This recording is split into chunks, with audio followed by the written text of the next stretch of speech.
This is just a sample of the audiobook. To get the complete audiobook, access the link posted in the first comment. Chapter 5 Capítulo 5 Renting a car. Alugando carro.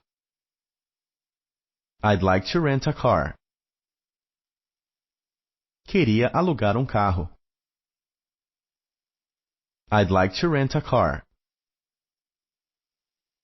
Queria alugar carro. Do I have to pay by the kilometer? Tenho que pagar por quilômetro? Do I have to pay by the kilometer? Tenho que pagar por quilômetro? Is insurance included? Tem seguro incluído?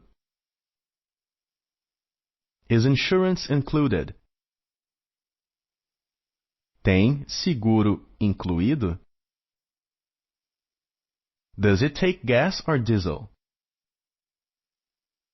É gasolina ou diesel? Does it take gas or diesel? É gasolina ou diesel? Where can I pick up the car?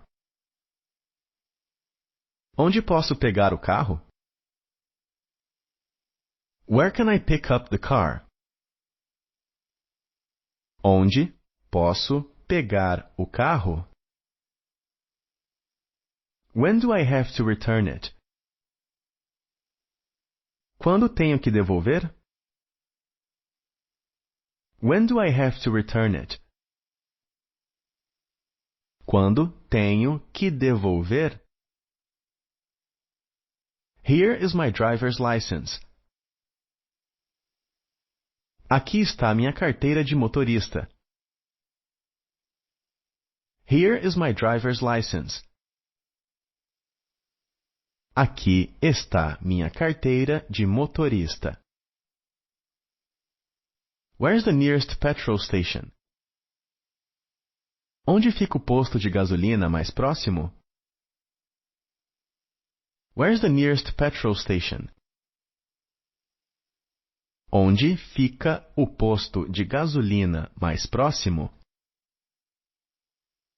How much does it cost per day? Quanto custa por dia?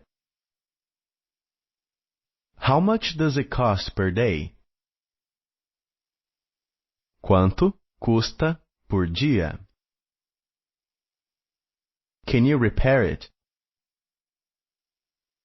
Você consegue arrumar? Can you repair it? Você consegue arrumar?